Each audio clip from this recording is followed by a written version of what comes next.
पहिली माझी ऐकावी. तर बॉलिवूडवाले हे करणं तुमच्या अवकातीच्या बाहेर आहे. कृपया हे कधी ट्राय करू नये आणि माणसाने आपल्या अवकातीच्या बाहेर जाऊ नये. समजलं का लवडे हो? यही नहीं, अभी और सुनिए.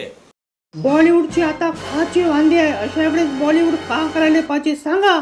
इंस्टावर रील्स बनवायला पाहिजे. मले बी हेच म्हणायचं होतं. अबे तुम्ही पागल लवडे आहे का बे? या वयामध्ये आम्ही छपरीपणा करू का?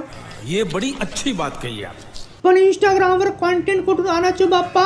अबे कंटेंट गेलं भोकात. हागलं तरी लोक फॉलो करते. ठीक आहे, मग उद्यापासून मी कच्चा बदाम करतो. मी बी उद्यापासून भीक मागणं चालू करतो.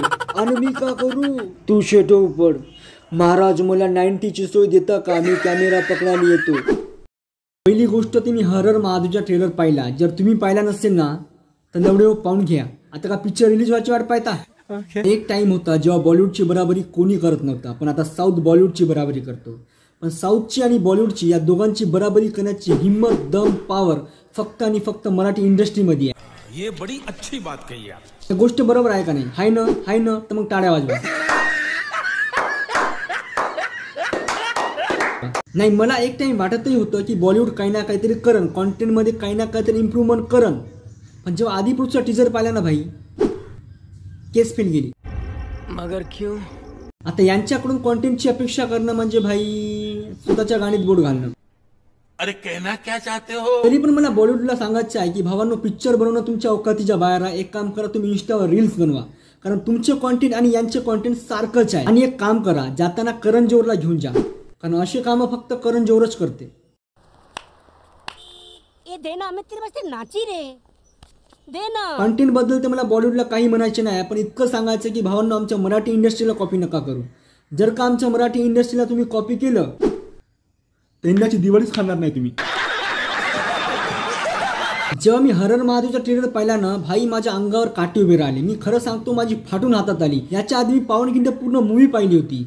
जेव्हा पाहिली ना तर भाई डोळ्यामध्ये पाणी आलं माझ्या. मी रियालिटी सांगतो. तर तुम्हाला वाटत असणार की भाई हर महादेव मध्ये आणि पावनखिंडीमध्ये दोघांमध्ये स्टोरी फक्त बाजीप्रभूची आहे, मग याच्यात नवीन काय आहे? तर नवीन आहे, मी तुम्हाला सांगतो. तर बाजीप्रभू स्वराज्यामध्ये आल्यानंतर काय झालं हे तुम्हाला पावनखिंडीमध्ये पाहायला मिळेल. स्वराज्यामध्ये येण्याच्या आधी बाजीप्रभू काय करत होते? त्यांना स्वराज्यामध्ये जराही इंटरेस्ट नव्हता. स्वराज्याशी काही देणं घेणं नव्हतं, तरी पण ते स्वराज्यामध्ये का आले आणि राजांनी त्यांच्यावर असं का जादू केलं की तोच बाजीप्रभू समोर जाऊन राजांसाठी जीव द्यायला तयार होतो? हे तुम्हाला सर्व हरर महादेव मध्ये पाहायला मिळेल.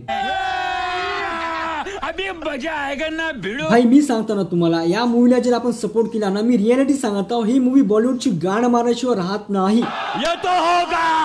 ओ भाई का डायलॉग आहे यार भाई. अरे बॉलिवूड हे तुमच्या अवकातीच्या बाहेर आहे. हे कधी ट्राय नका करू.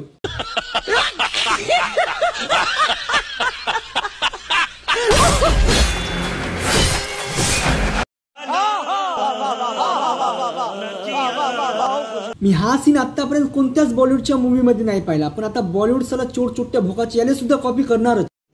रुको जरा सबर करो.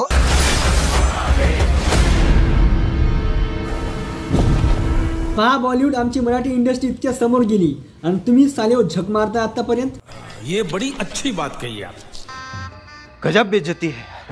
तर भावांनो, ही मराठी पहिली मूवी आहे जी पॅन इंडिया रिलीज होत आहे. 5 लँग्वेज मध्ये हे मूवी रिलीज होत आहे आणि आपल्याला सर्वांना या मूवीला सपोर्ट करायचे आणि आपण करणार. कारण बॉलिवूडची गाण फक्त आणि फक्त हेच मूवी मारू शकते, म्हणून या मूवीला आपल्याला सपोर्ट करायचाच आहे.